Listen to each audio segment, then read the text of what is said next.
Am I going on? Thank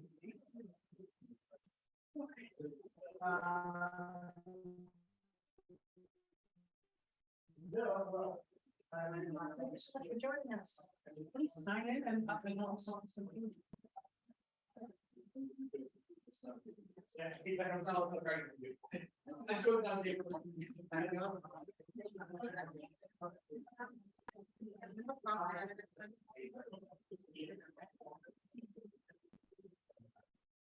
Thank you for joining us on the getting started.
My name is Sam Gomez. I'm the Director of Diversity and Inclusion for the City of New Rochelle, and I would like to welcome you all to this event today.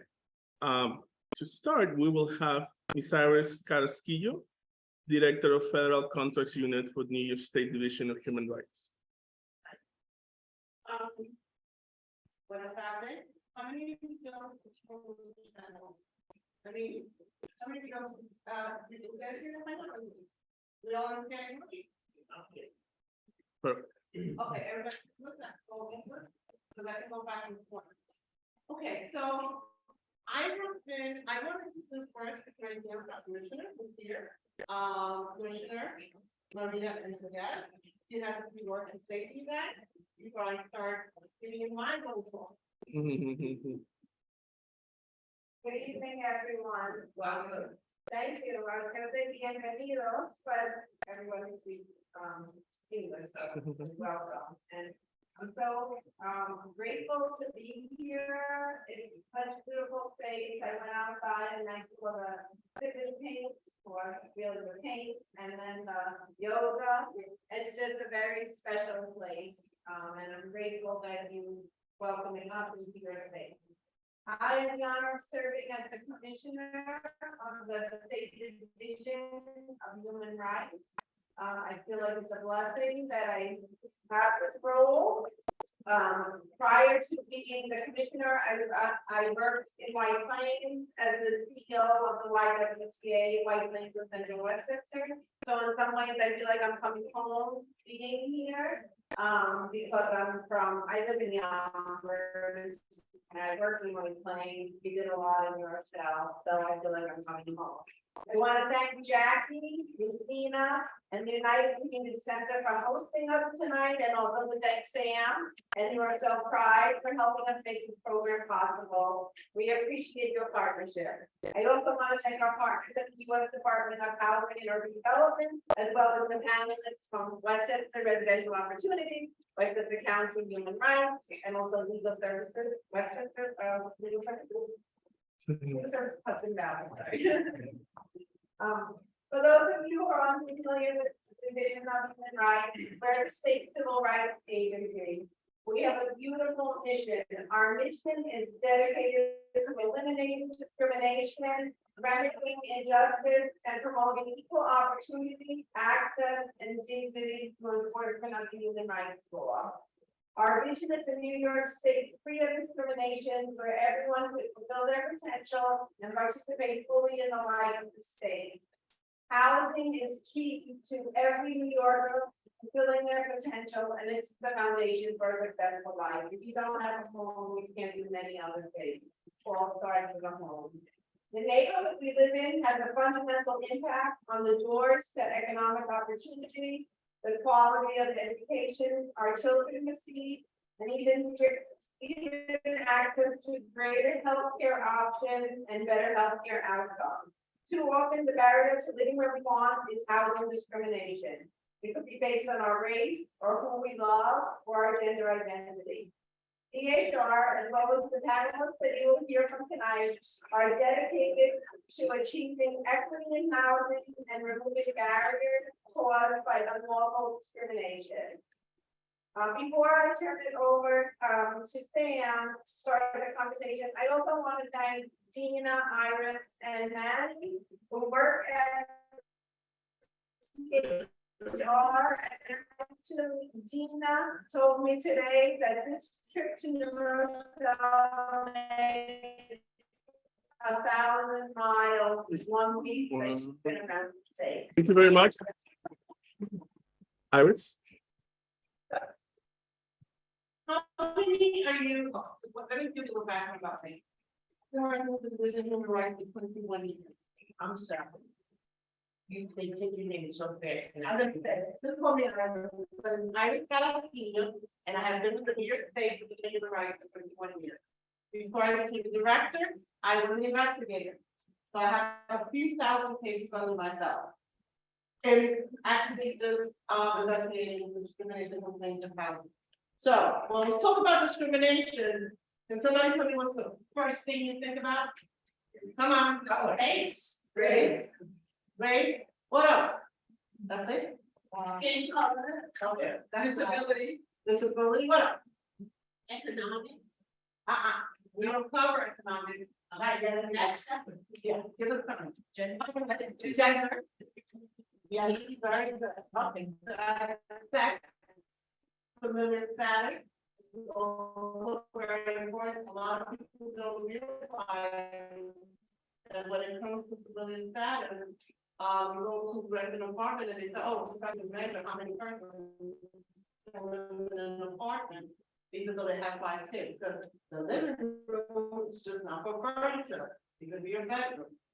One of the most important things that we have not been expanding on locals, we have been expanding the human rights for the last few years. So every time we turn around the truth, there's a new thing to cover. And somebody else will talk about that today, we do cover, but we also cover domestic violence. And we also cover arrest, well, not conviction, but if somebody's been, if you file for housing and they say, oh, well, you got a record, a criminal record, well, that may have been dismissed. So we would look at those type of things. The other thing that we've been looking at, and we've been getting a lot of, is domestic violence. We have landlords, so we've had complainants who go in and they're applying for the phone, right? And they go, oh, and listen, just to let you know, I have an order of protection. And I don't want, the person to know where I live. What has happened is the landlord goes, oh, well, I don't think so. We're gonna bring problems here. Oh, they're gonna bring a knife fight or a gun fight. And that person will be rejected for that apartment. Or they'll be on a waiting list, they get called, and all of a sudden they produce their domestic violence papers, and they go, don't think so. Or they live in a building, they want to get transferred because of the domestic violence status, and the landlord says, I can't transfer you, you need to go find somewhere else to go. That's discrimination. You should not be discriminated because of your domestic violence status. You should not be discriminated because of your immigration status. As you know, we have a lot of people who are coming into the country. A landlord should not be asking you, you have papers? Or this is the new one. So, oh, you got a green card. Oh, you just started your papers here. So you're gonna have to bring in an extra $500 to rent the car. And you know what? There are people out there who are, and it's sad because they are not aware that their rights are being violated. A landlord cannot, I've had landlords, especially in like Brooklyn and upstate, where they said, oh, I know you're on undocumented immigration on it. That's discriminatory. We do not ask what your immigration status is. We just make sure that you're not being discriminated upon. So some of the things we cover, besides race, color. How many of you know, how many of you live in subsidized housing? Okay. Did you know that, God forbid, you have a disability and you need a rolling shower? Who has to pay for it?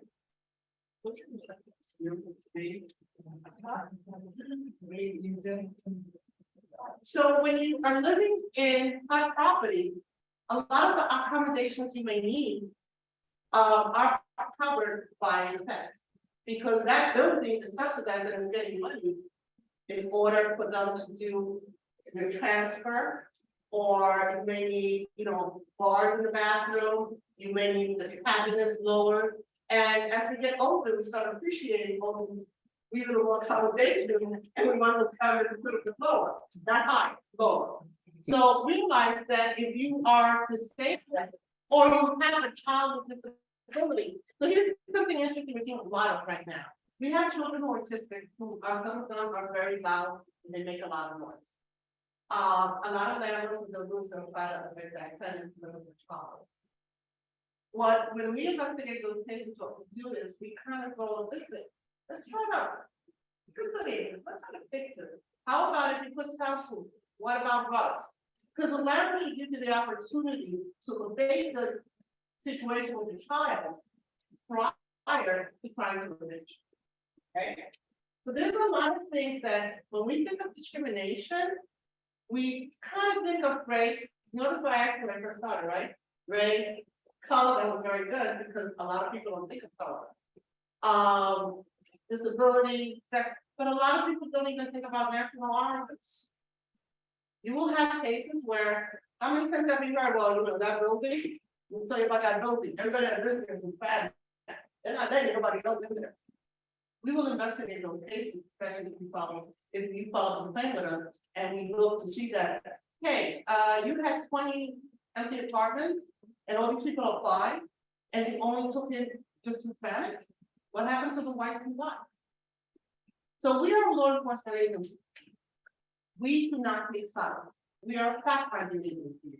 What you may think, now, some people say, sometimes discrimination is blatant in your face, but then there are times you put in your gut, and you walk out of the door saying, I know that person looked at you the wrong way, or I know that person did something to me that really made me feel uncomfortable, or I saw how they were eyeing your face. If you feel it, file a complaint, it's not a complaint. But sometimes we find that that little gut feeling is what made a discrimination come from. And I mean, I can tell you about cases that know me very well, where I have found where, you know, we do the investigation and we don't find anything. And then all of a sudden I look at the case and I go, oh, I know what this is. This case is about color. So we realize that discrimination is alive and well and living in the state of New York. Another thing that we have to look at, especially with domestic violence, is that, so we had a case where the complainant was a victim of domestic violence. It took a little while, but we got her to get transferred to another apartment. And she said, no, because the person come in, and the landlord said, no, but that guy, he's still living with her, he's still living with her, and we're going, no, you know, she's a victim. Well, guess what? That's what helped move to the other apartment. The guy that was so realize that when we talk to her, we're gonna dig, we're gonna look, and we're gonna base our determination on the facts. Not on what you feel or what you think, but if you're really being treated differently, tell us about it. What you tell us is confidential. If you have cases, especially domestic violence, and you don't want your address used or your telephone number, we will use the division's address and then we will get in touch with you through email. So you don't have to fear of filing a complaint and coming to find out, oh yeah, but the person's gonna know my address. No, they're not. They're gonna have to report to us. We report to you. In reference to immigration status, realize that immigration status, when we're thinking of immigration status, no one should ask you what country you come from. No one should be asking you, do you have a green card, do you have papers? If you're renting an apartment, you've got a good credit score, you've got credit check, everything is good, that apartment, you should not be paying more for an apartment because of who you are or where you stand. One of the most interesting things though is that sometimes we go look for an apartment and we go out to brokers. So we cover brokers, private houses, buildings, housing authorities, private buildings, trailer parks. Nobody's safe. You cannot discriminate against anyone. So if you ever have, sure. Okay, when you said houses, right? I thought like if you have, let's say it's a 2-family house, you know, it's small, it's under a certain amount of visitors. They still get discriminated just because it's a small house. So for those of you who own a house, I love telling people this. If the house is owner occupied and it's only one tenant and they never advertise, they kind of can, you know, pick and choose who they want. But the minute that 2 family, because usually the 2 family house owner occupied, and they advertise, they put it on Zillow, they put it on Facebook, they put it on maybe some real estate broker, guess what? It's not discriminate. Even if they put a sign on the window, Right. apartment for rent, take a picture, Right. and then you go apply. It's not discriminate. Right. Now, let's say it's a 1 family house, right? One. Nobody else is the only 1 family in the rent. that means that they're looking to rent the house and it's not owner occupied. So that means that that owner owns more than one property. They can't. It wouldn't listen. So a lot of, years ago, you could get away with it. Now, because we're out there more, we're talking to people. And that was the next question, because a lot of owners don't realize that, I just told Mary down the block and told everybody I recommend the apartment upstairs. What did I just do? I ended up getting fucking right.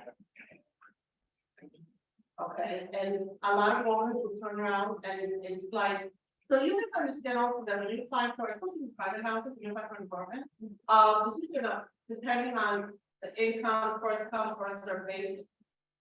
It's not necessarily mean, they didn't rent the apartment from Spanish.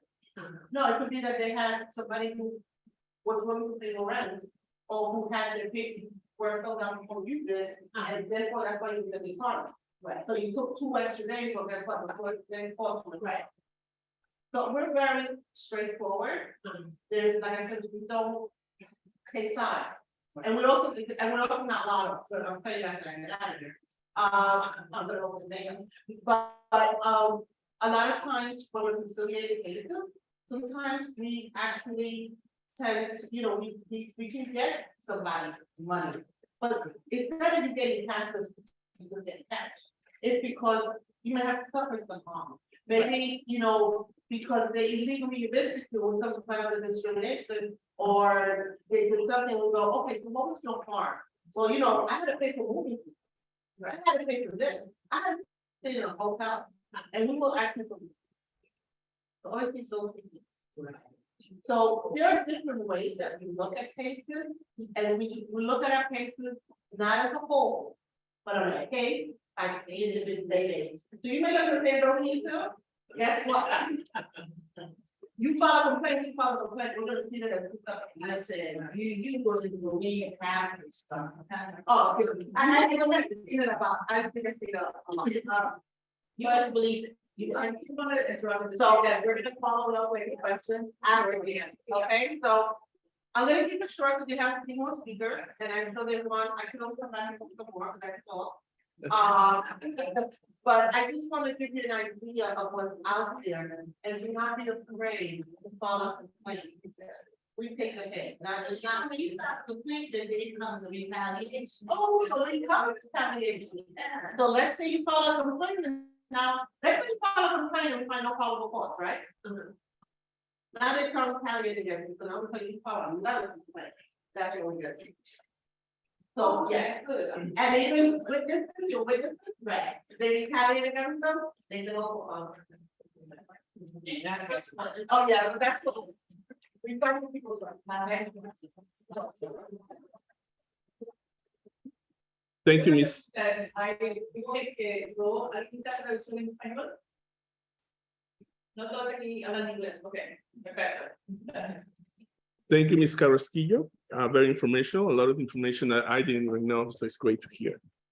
I would like to introduce our speakers before we continue. So we have Andrew Smith, Deputy Executive Director from Westchester Residential Opportunities. We have Josh Levin, Fair Housing Director, Westchester County Human Rights Commission. And we have Alex Brandes, Supervising Attorney, Legal Services of the Hudson Valley. Thank you everyone for being here.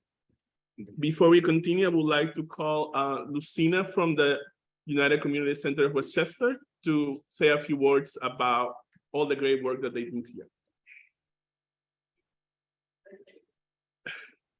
Buenas noches, buenas tardes, perdón, mi nombre es Lucina, soy la Case Manager en United Community Center.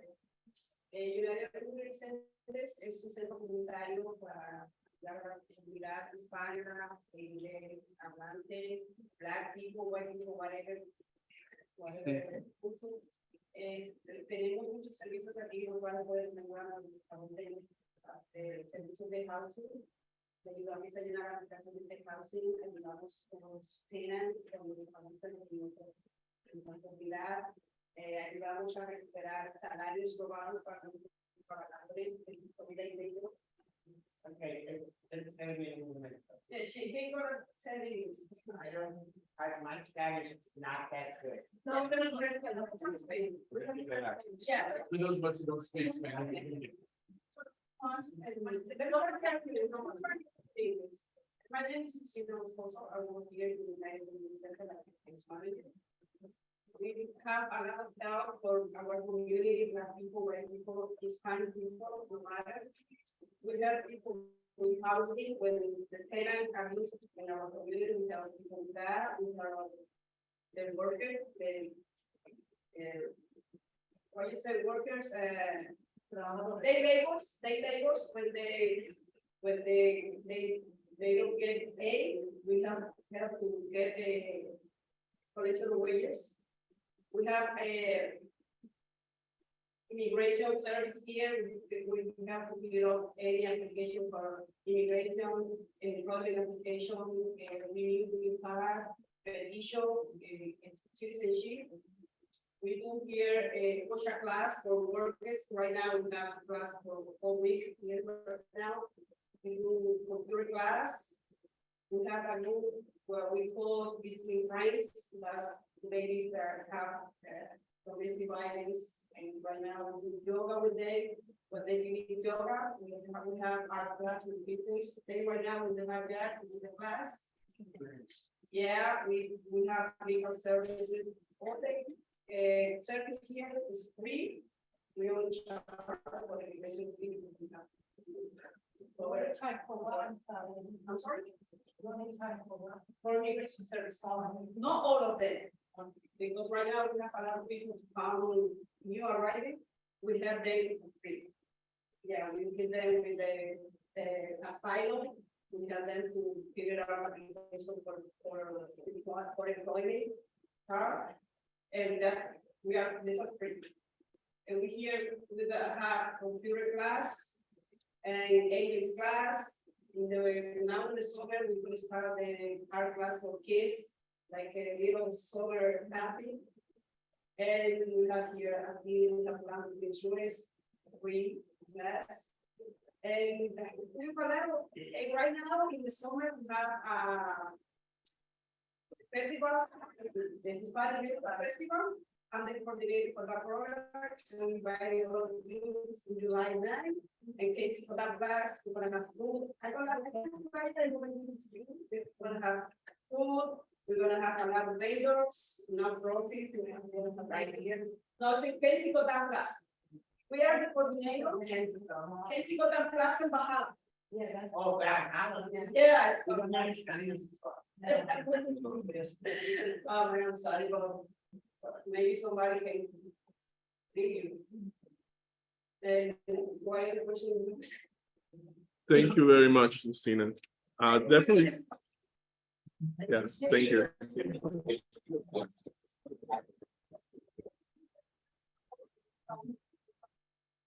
Now we have Andrew Smith. Great, thank you so much. Lucy has walked away, but I want to thank her for having us. It's been fantastic space. I've never been here. Got to check it out back. They've got the grill out there and all that. We already have sandwiches, but. My name is Andrew Smith, and as Sandy said, and I'm with Westchester Residential Opportunities, which is a not-for-profit based in White Plains, but we do work all over the county. We are a housing counseling agency. So I'm here because I'm the fair housing director, but I mostly want to tell you about other stuff that we do. Because Josh has got the fair housing stuff coming. Yeah, now I wanted to mention a bunch of other programs that we have that are, I think, really important to the community, in addition to our fair housing work.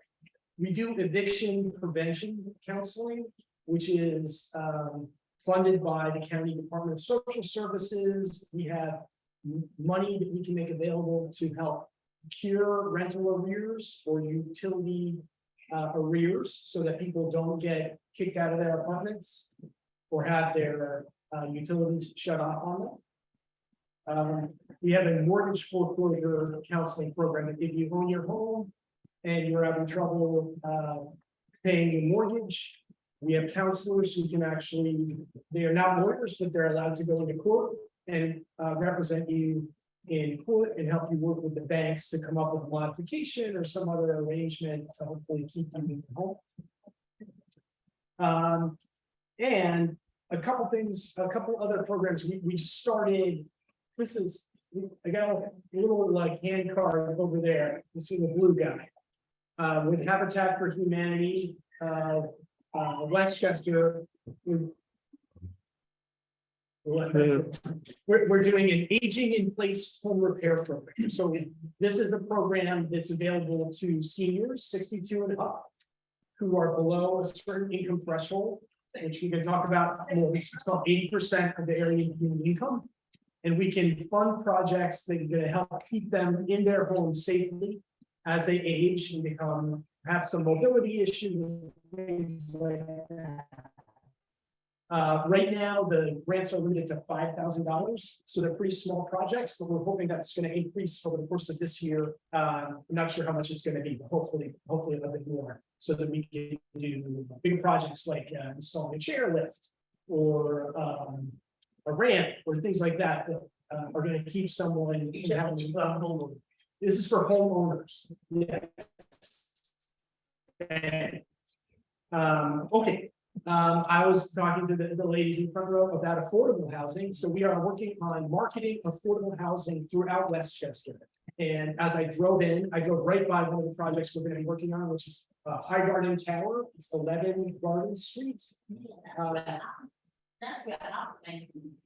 I think I would. No, I'll get to that in a second. So thank you. So that property is coming up, as well as one right down the street from it, which is 26 Garden Street. I think it's called Westview or something like that. Another big building going up. These are huge buildings. You can see them like from the street here. These are all affordable housing. Some units are designated for certain populations, like formerly homeless people or victims of domestic violence, survivors of domestic violence. But a lot of the units are going to be available by lottery. No applications are available yet, but within the next couple of months, hopefully we will have some of those buildings starting to take applications. So it's not like it's going to be a certain amount of seniors or anything like that. These two buildings in New Rochelle do not have senior housing. There's a senior building that is going up, and we'll also be taking applications in a couple of months in Terrytown.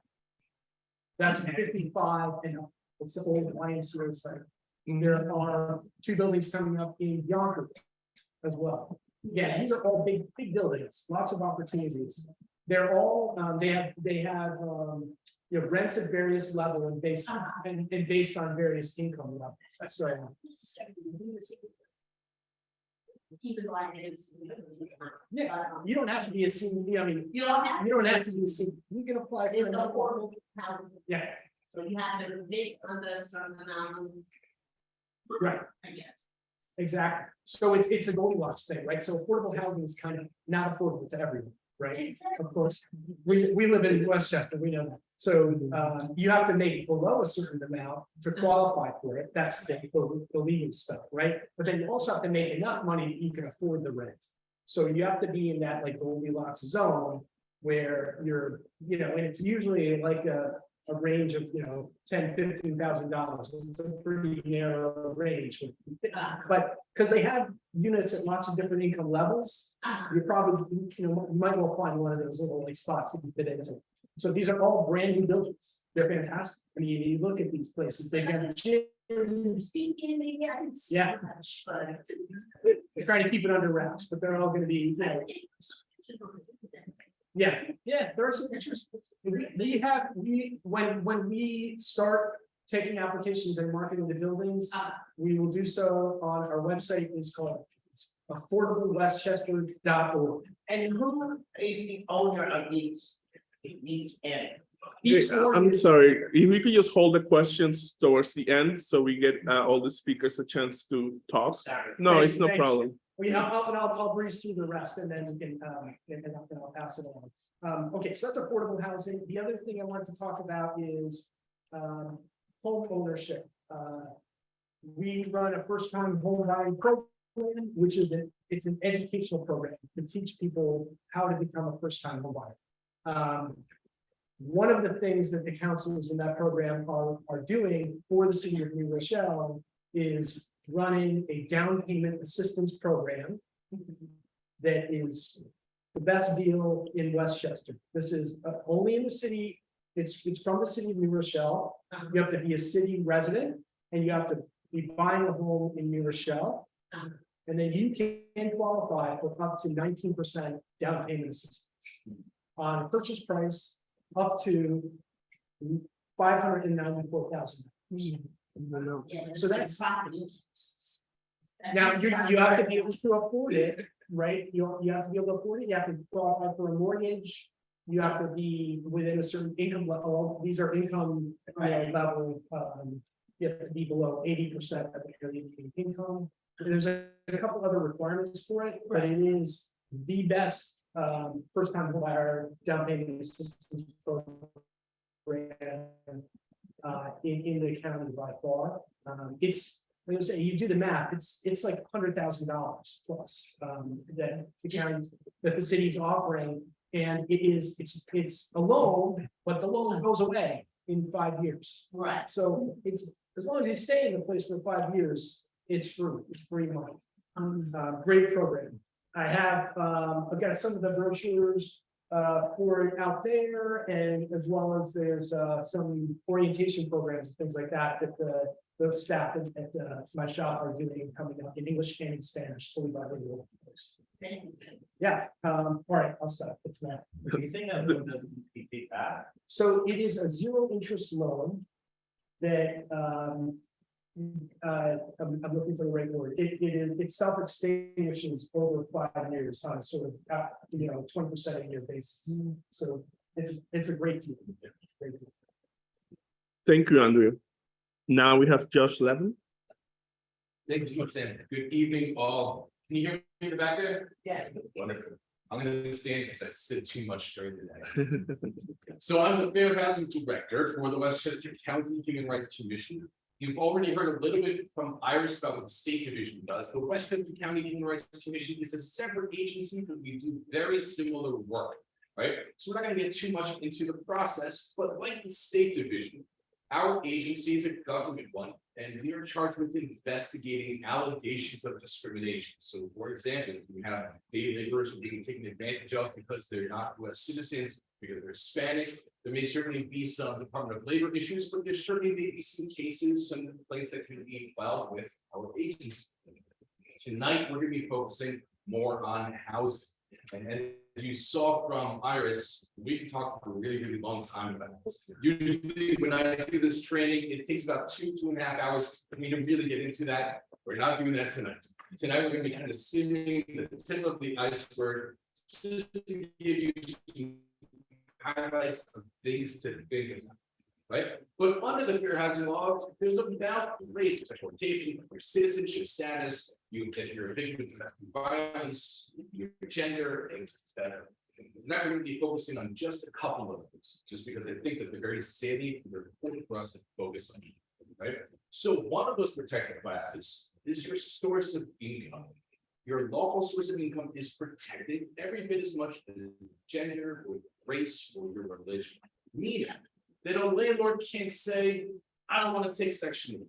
All right, I don't want to deal with government programs. If you see an ad that says no programs here, that's a violation of the law. Every bit as much as if you saw an advertisement that said Hispanics and blacks need not apply. Can't do that. That would be a violation of the law.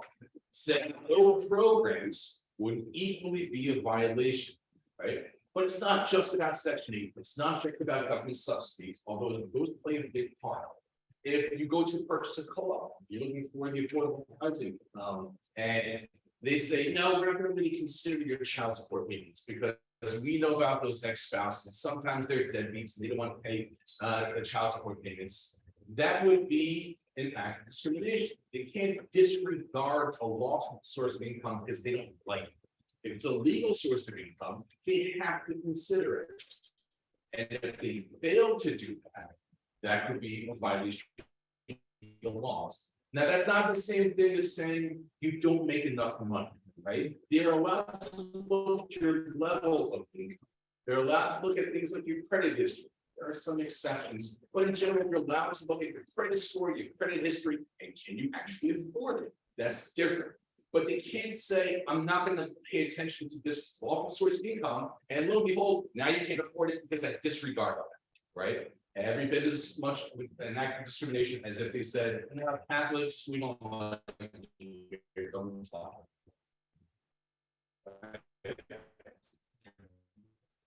Next, let's talk about, I already talked on this a little bit, I think this is something really good.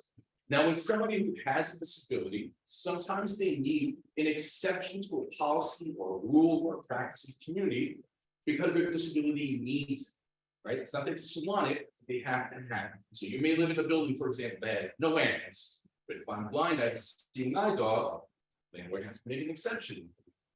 More often than not, right? But it's not just about seeing eye dogs. It can be an emotional support dog or an emotional support potbelly pig. That's the thing. Or a seeing eye Shetland pony.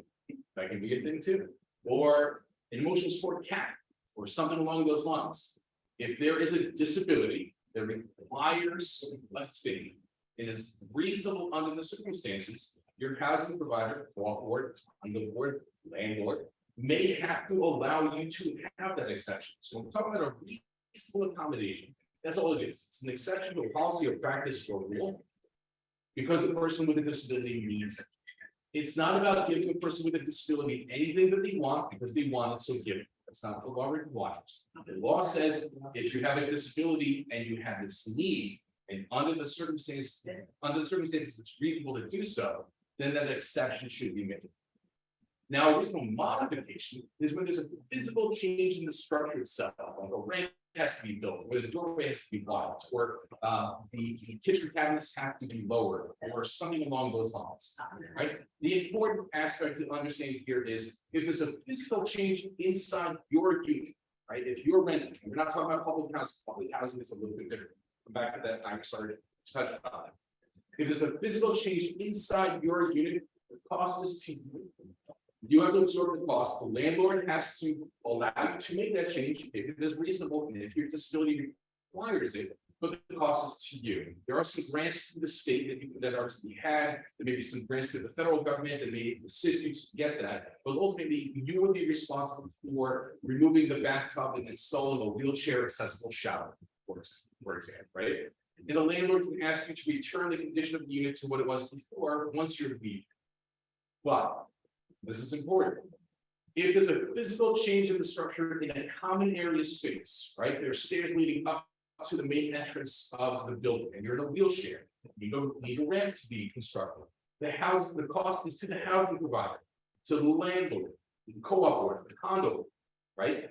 You need a ramp leading up to the mailboxes, or leading up to the laundry facilities, or access to the pool, or something along those lines. If you need a parking space to be created, something along those lines. If there's a cost associated with that, the landlord or the housing provider has to absorb the cost if it's reasonable for them to do so, right?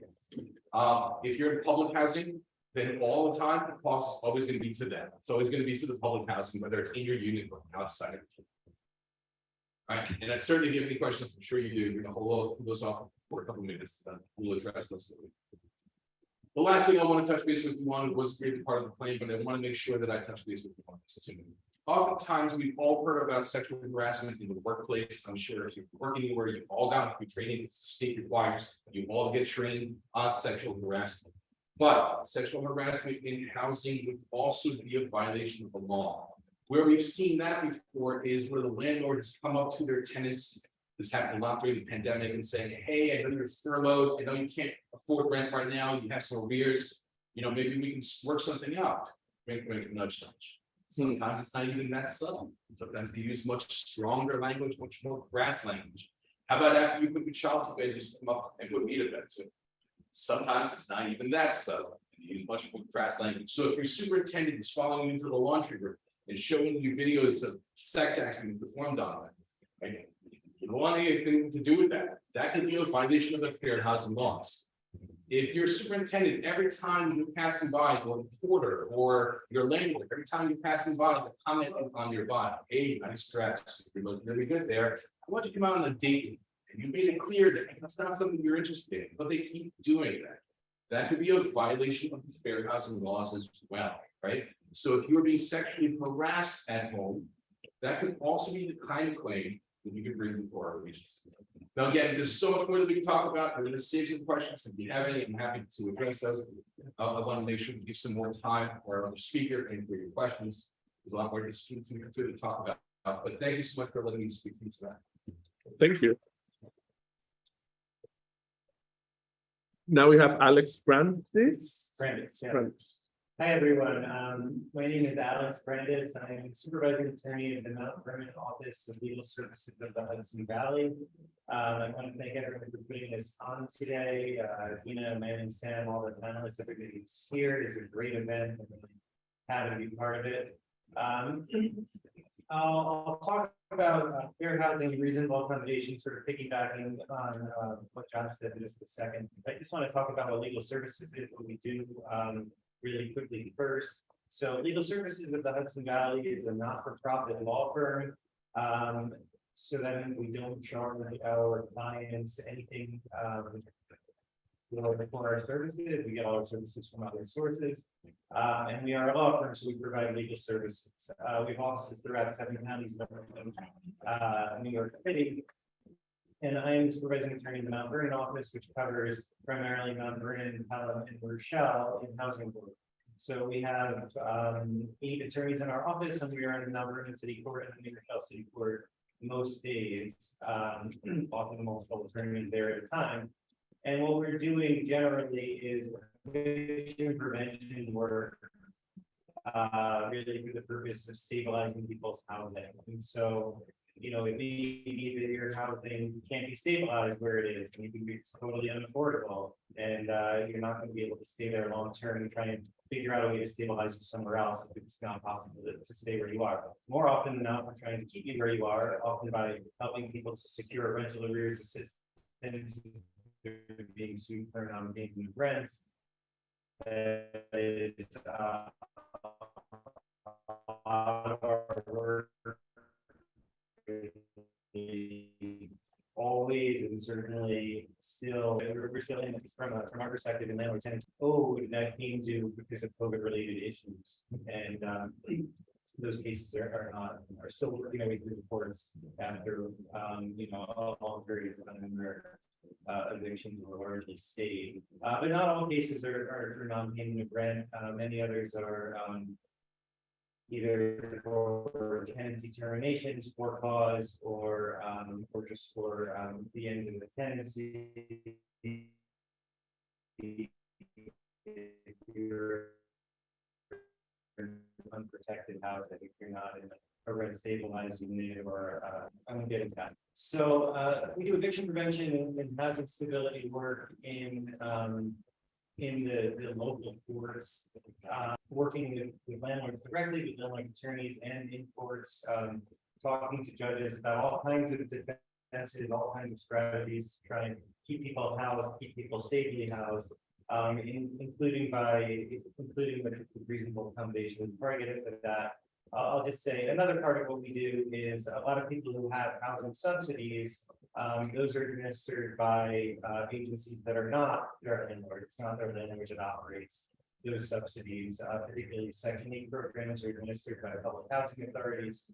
And oftentimes our clients are tenants who have issues with those public housing authorities, whether it's that the public housing authority is trying to terminate a voucher, or a tenant is trying to have a recertification to get their rent share reduced based on a change in household income. And we step in and assist with those types of matters too. So I have my business card over here. I apologize, I didn't bring promotional materials, but I do encourage people, if you're having any issues with your landlord or a housing authority, we actually, legal services does not do exclusively housing law. No, the Vernon office largely does housing law. Prior to that, I was in the veterans unit. We did, it was a general practice position. We had family court attorneys and the domestic violence unit and all kinds of others. Social security, disability, but if you have any legal needs, feel free to check us out. You can look up legal services of the Hudson Valley, lsep.org, and contact us directly. And as I said, I have my card over there if anyone wants to reach out to me directly. So as I was saying, a lot of times what we do on our clients' behalf, because there are so many, when there is discrimination in housing, a lot of times it's useful to file a complaint with the state or with the county. And we definitely encourage people to do that and help people to do that. A lot of times, the easiest resolution can be, as Josh was saying, to make what's called a reasonable accommodation request, to reach out to your landlord, your landlord's attorney, if they're represented, the public housing authority, anybody who's involved with administering the housing. And to tell them, you know, we have a need here and we'd like it to be addressed. And I encourage anyone if you're making those requests yourself to go ahead and use the word reasonable accommodation. It will make the other side perk up a little bit, that this is something I might need to pay attention to. When it's coming from us as a law firm, we tend to get responses. It's, you know, not always this desired response immediately, but it doesn't typically get ignored. And we bring these requests for all kinds of things. When people have paperwork that they're supposed to submit by a particular deadline, which is just the deadline, or they miss an appointment. If there's, you know, a mental health issue that maybe contributed to that deadline, we can ask for essentially a new deadline or a new opportunity based on an accommodation of that disability.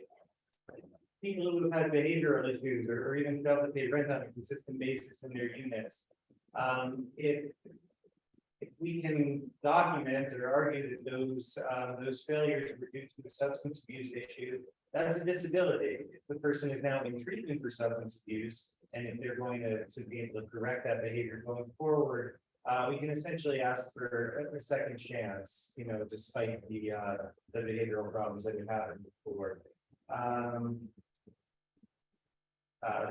Josh mentioned ramps. I help people with noise infiltration coming into the unit. The noise is bothering them, to ask the landlord to help put in systems to protect against the bother from the noise coming in. What else would I have? If anyone's ever trying to move with a Section 8 voucher, sometimes there's a deadline on the voucher. You know, you're supposed to do it within 60 to 120 days, but sometimes it takes longer. Reasonable accommodation requests are useful there. Those are just a few examples that I have from looking through all case files before coming here today. I have one from shelter placement. We had a client who wasn't able to stabilize his housing at all. He was going to have to be placed in a shelter, but there were certain types of shelters that were not really going to be suitable for him, given his disabilities. And so we advocated the Westchester County shelter placement to put him in a suitable shelter placement. So those are just a few examples. And the last thing that I was asked to talk about today is something that's very new and not really related to fair housing, but it is related to what legal services does, which is the Westchester County Right to Counsel law. This is a brand new law that was just signed last month, and it is not operational yet. It's not really going to be operational for some time. There needs to be somebody who's hired essentially as the director of a new program related to this law, program director, who first then has 6 months to put together a plan for how the law is going to be implemented. And then at that point, the law is in effect for another 3.5 years after that, and we'll see where it goes from there. But the idea is that they put in place a plan that will have funding attached to it that will guarantee representation for tenants and landlord-tenant proceedings, which would be very different from how things operate now. I mentioned we're in the courts a lot. Our eight attorneys number in Rochelle. There have been about 2,000 cases in number in Rochelle so far this year. We haven't handled all of them. So if there is a right to counsel, that would be greater than below, I believe 300% of the poverty level. But anybody could come to our office or whoever is administering that program once it's been implemented, and apply to have an attorney for them. That's the program that is going to be rolling out. It is a law. It is going to happen one way or another. And we will all sort of wait and see how that gets implemented and what that looks like over time. And that was pretty much all I had. Turn back over to the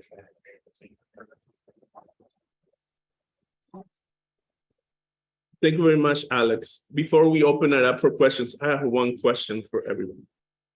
In 3 minutes or less, can you tell us a specific examples of cases that your agency organization has recently worked on that you could share with us? Do you want to start, Andrew? Yeah, I'm happy to start. So, well, Josh stole my thunder a little bit. So the two areas where, so we run a fair housing program that includes testing. And testing is a specific tool that we use to investigate housing discrimination. And when we find repeated, it's a way of gathering evidence of housing discrimination. So if we find repeated tests that support that a landlord or a co-op board or anyone else is doing something wrong, we have a number of things we can do, including suing them. So we have right now, source of income and disability are the two areas where we have lawsuits or agency complaints pending. We have a source of income case pending with the division, as well as one with New York State Court. We file in with everybody. You know, we go to Josh's agency, we go to the division, we go to federal court, we go to state court. We don't file a ton of lawsuits, but we do it when it's worth the effort. You know, when a lawyer is willing to represent us on a contingency basis or pro bono, and when the evidence is really compelling. So those are the two areas where we find the most the most complaints from the community, as well as a lot of evidence of non-compliance by landlords. Thank you. Josh? Sure, I'll actually highlight two cases, both of them executive director initiated complaints, meaning that the agency decided to initiate these complaints on our own. So one was a low income housing in Westchester County, where the superintendent for 7 or 8 years was sexually harassing pretty much every single woman living in that building, including a then 14-year-old child, where he had been having an inappropriate relationship, which is the worst way to characterize it, but still for about 2 years with a child. I think we call this statutory. But he was breaking into people's apartments, and he was promising services to women and cutting services off from women. They didn't engage with him, and on a daily basis, he was stalking them through the security cameras, et cetera, et cetera, et cetera.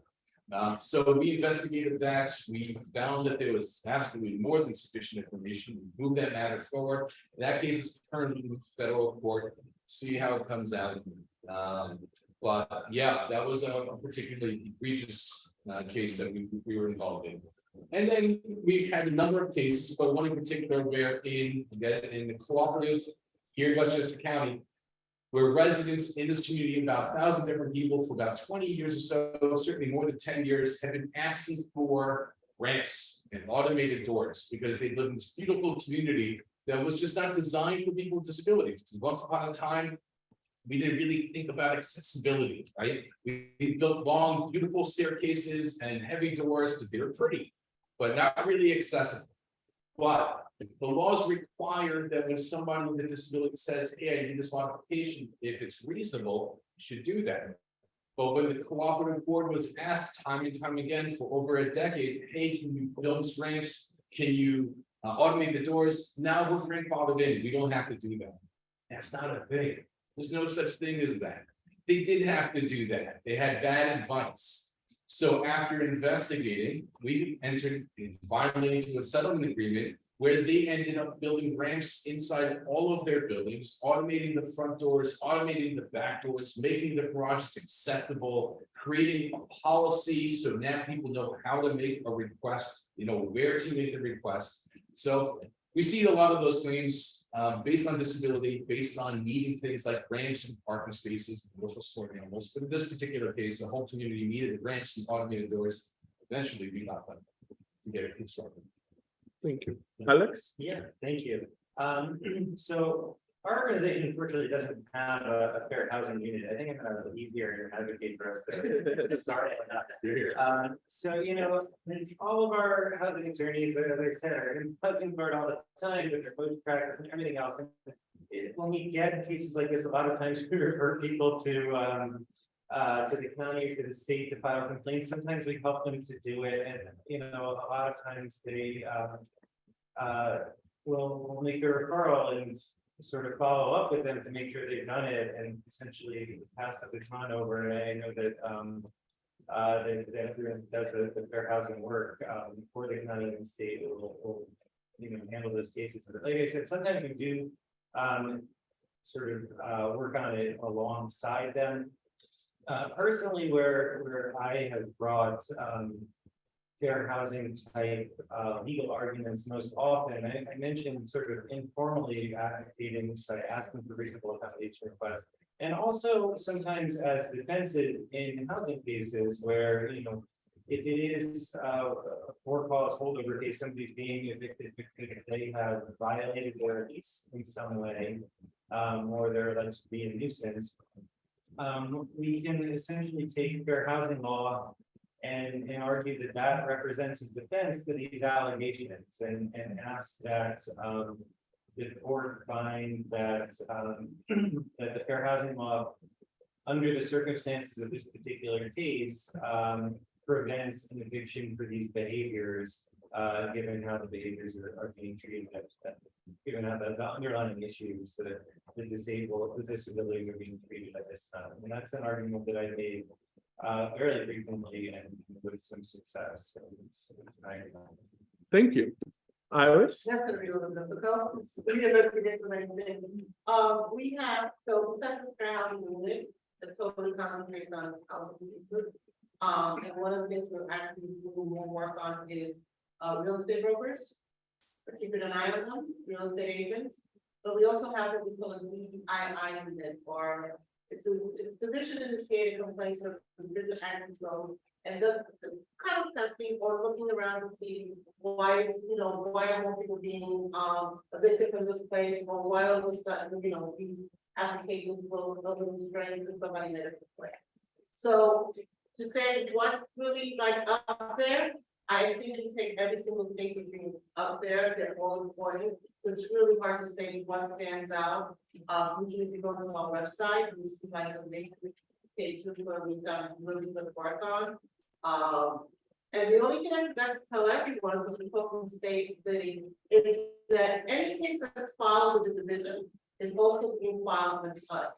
So you get two fights that happen. You get federal protection and you get state protection. And that we do automatically, as long as it meets the protective classes criteria. So it's a lot of things that we're working on. The commissioner, along with our legal department, is bringing up a lot of new laws. Immigration status law, domestic violence, Section 8. We have a whole list. As a matter of fact, we're going to be talking about sexual harassment. We have an actual sexual harassment office, our OC, that deals strictly only with sexual harassment cases. So you give me a little bit of this and I'll give you this. So, and it happens, and it's happening right now as we speak, it is happening. So. Yeah, if I can just clarify really quickly, I think it's been said that you know, discrimination has to be based on a protected class that's written into the law. There have been lists of them sort of described. And those lists are not, the lists of classes are not identical for federal law, state law, and county law. They each have their own law, and they each have, you know, somewhat different versions of exactly what the protected class. And so that's just something to be aware of if you're not certain if the discrimination that you're thinking about is a violation of a particular law. The different sources of law may have different protections. Thank you. Now we can open the floor for questions. Does anyone have a question that would like to share with us? Yes, the lady in the back. I said that when you file the Division of Human Rights, right? You're also filing a complaint. Yeah, we do file it, so what happens is that we get a complaint, and we do what we call a continental form, and you go over them out. And we let us know that we're sending complaints, and we'll give you that. The state will put it hot. I can take it on complaint, and after us to be investigated, so this way you have state protection and federal. So it doesn't matter what you do first. It So does, that, you can look at it. so it has to actually fall within the federal law too. So the federal law actually only protects about 7 or 8 different protected classes. So if you have a claim that's based on, say, race or sex or religion, right? Certainly, if you file with the state or the county, it gets automatically filed with the federal government as well. But it's just really the one investigation that gets done for all of them. Right. If it's a claim that's based on something like source of income, the federal government doesn't protect that. The last time the Federal Fair Housing Act was amended was 1988, right? That's why if you look at the law, they still refer to it as handicap. We don't use that word anymore. We say disability, right? Right. So there's a lot the federal law doesn't protect, but if it does, if you file with the state or the county, that'll get filed with the federal. And right now, HUD is looking at sexual orientation, and they're looking at sexual name, and they're looking at the profile of the Thank- victim of the problem.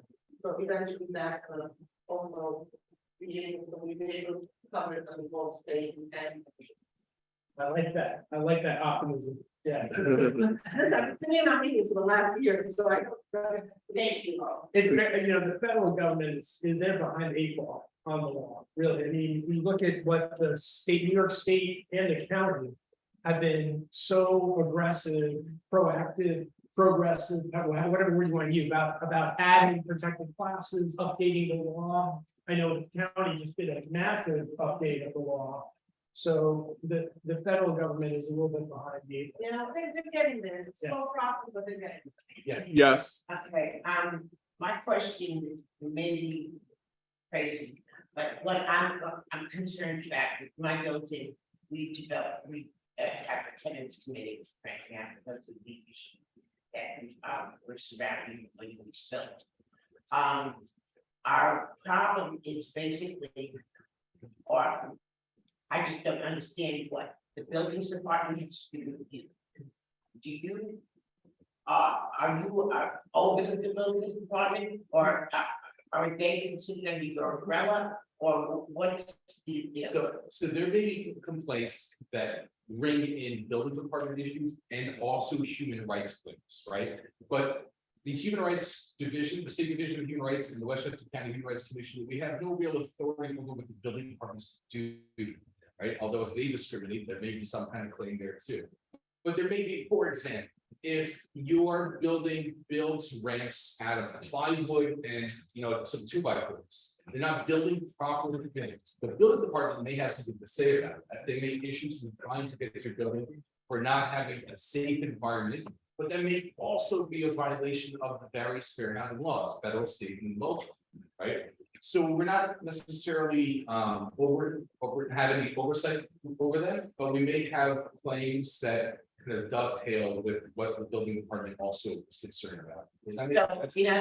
So in other words, you're separate from buildings, you're separate from the county, and you're separate from the state. Well, no, right, so the state division is an agency of the state. The Westchester County Human Rights Commission is an agency of the county.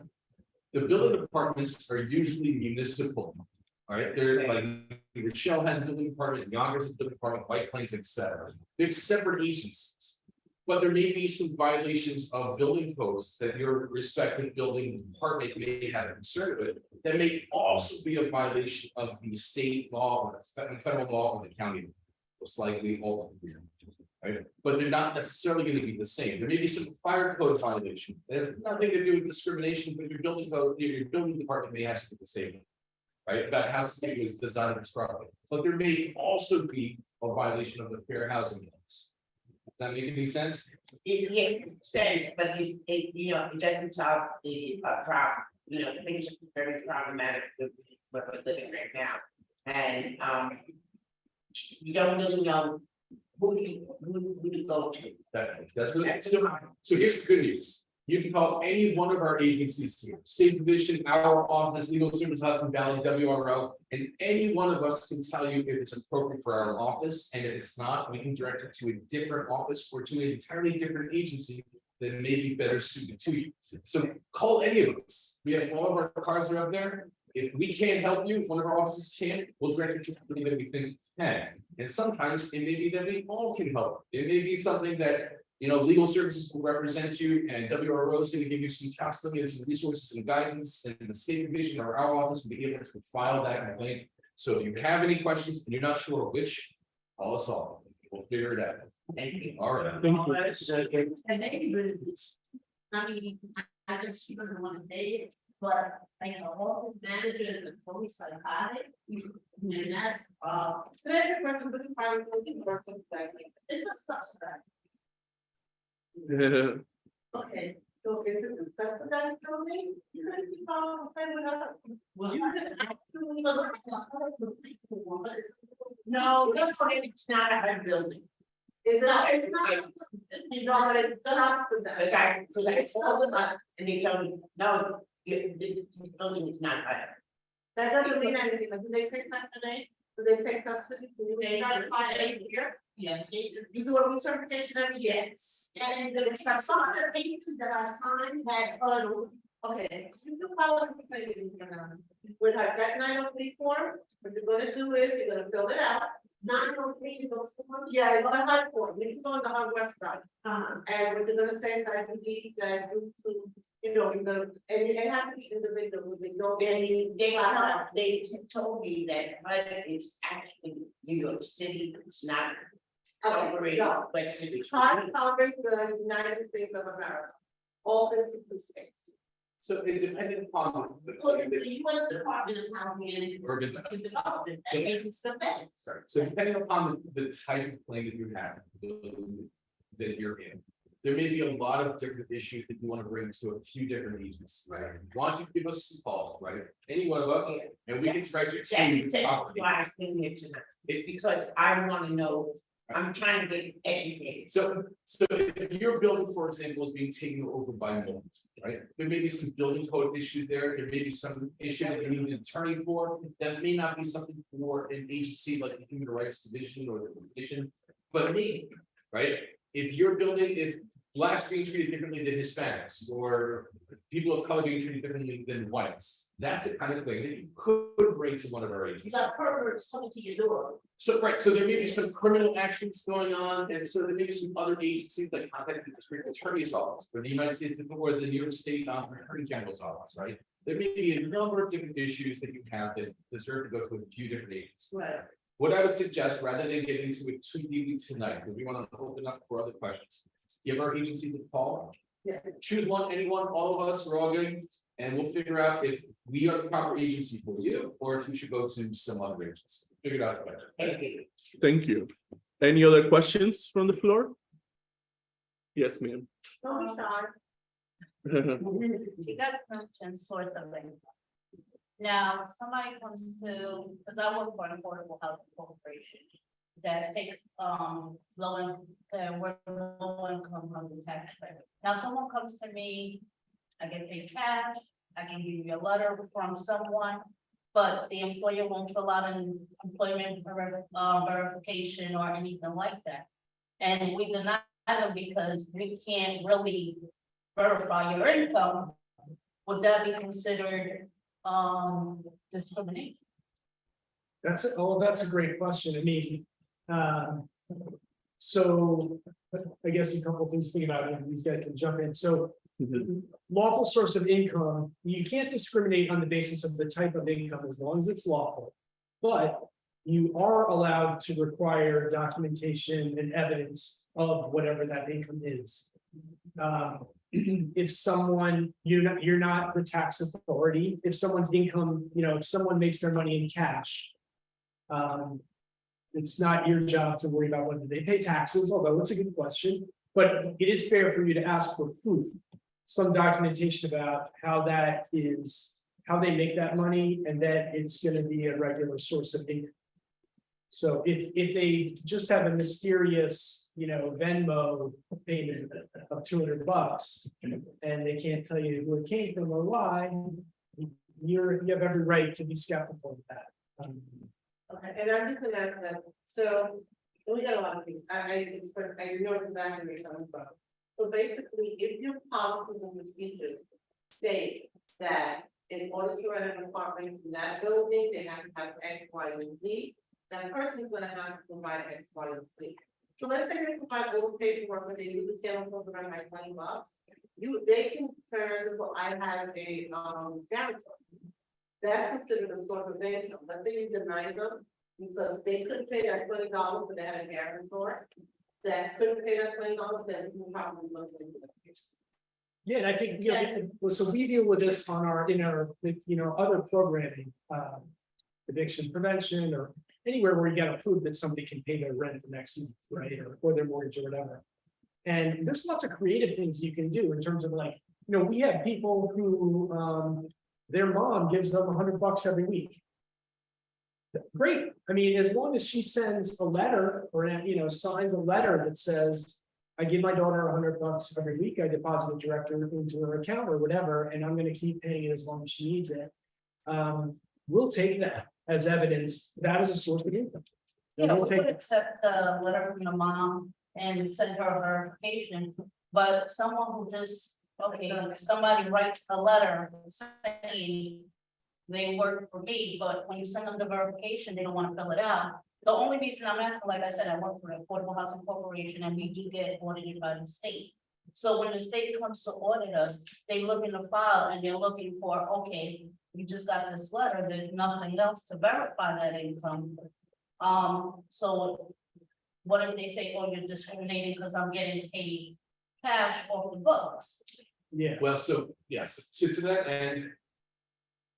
And as Andrew and Iris have already touched on, it's not then about the lawful source of income, it's about being able to verify that lawful source of income, and that's different, right? So the law requires that you accept all lawful sources of income, but if you can't verify it, that's not necessarily going to be discriminatory, right? You have a responsibility, as does any housing provider, landlord, co-op, etc., to verify that the person is financially capable of meeting their obligation, right?